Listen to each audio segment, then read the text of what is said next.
Hey friends, welcome back to Bible Fun with the Duns.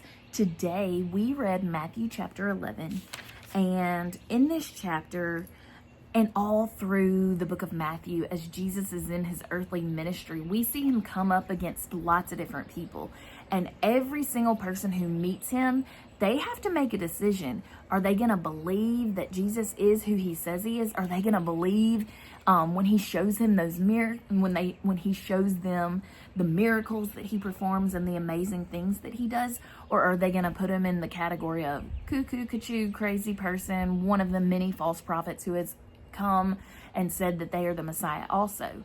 And so we're not very different from those people. Yes, we're not in Bible times, but when we meet Jesus and we find out who he is and what he has done, we also have that same decision to decide, are we going to believe that he is who he says he is? And to what extent are we going to believe? Are we going to have a head knowledge, or are we going to have a heart knowledge that changes our lives, where we're willing to take up our cross and follow him and die to self every day and live for him? And so I'm going to come back to the beginning part about John the Baptist, but what Jesus is telling them is they're hearing and seeing the truth before their very eyes, and they're rejecting it left and right. So first John the Baptist came saying, hey, Jesus is coming, the Messiah is coming, he's right behind me. Prepare the way, get ready for him, prepare your heart. And Jesus says that people had trouble with him because they didn't like that he came not eating or drinking. And so Jesus said, then I come right behind him and I do eat and I do drink and I do all these things, and you don't believe me either. So he's saying you can't say this is your one problem and then I come and I fulfill that one problem and you're still not happy. They will never be satisfied. They are blinded to who Jesus is. And so Jesus's heart is broken a little bit in how people are not accepting who he is. And so Jesus starts denouncing the cities who are choosing not to believe. He says Chorazin, Bethsaida, Capernaum, like the very places that he is doing the most of his ministry, the places that are seeing more miracles than any other place, they're the first to reject him. And so he says, woe to you. And it's woe to them because they will reap what their beliefs are. If they don't believe in Jesus, then eternally they won't be with him. And so, woe to them. It's very sad.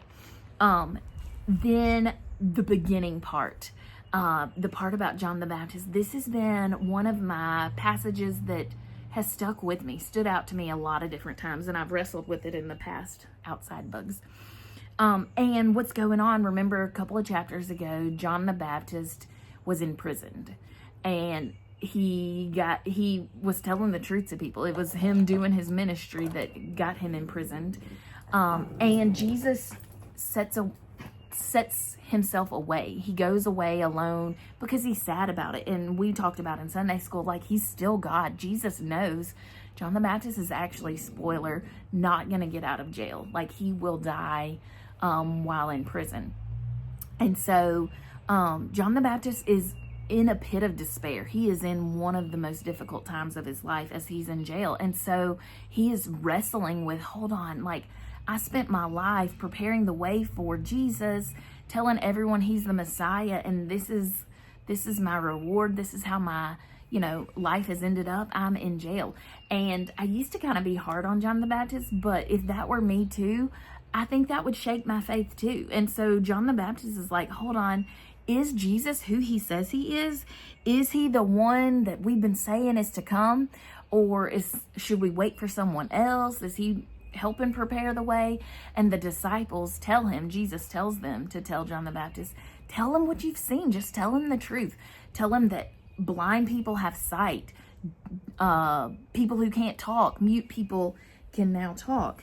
Tell them that the dead have been raised. Tell him what you see. And so they go and tell him.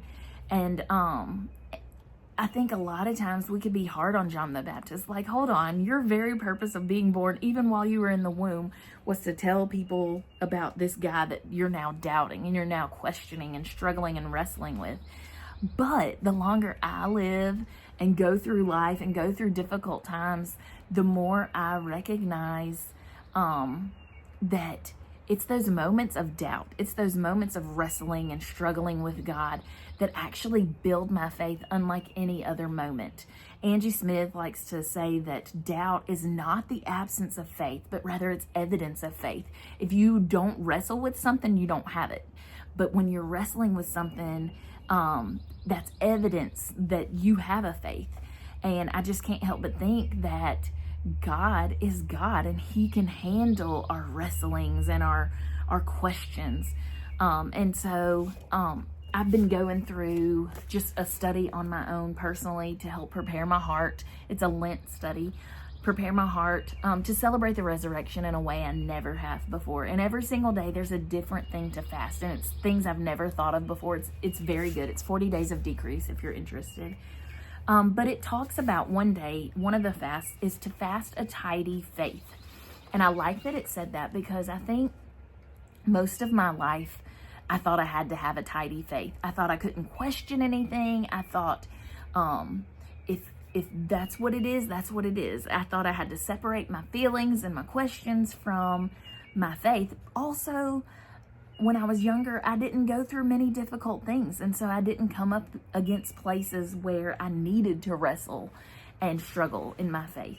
And so the longer I have lived and been through some stuff, life be lifing, the more I have seen that it's okay to have these questions. It's okay to wrestle and struggle with God. What you do when you have those moments, it determines the outcome. So those difficult moments can push you away from God, or they can push you to God. But when you take it to God, just like the end of this chapter talks about, come to me and I will give you rest. God bears that burden with us. He doesn't take it away, like Jan said this morning in prayer group. He doesn't take it away, but it makes us lean on him, and he carries it with us, for us.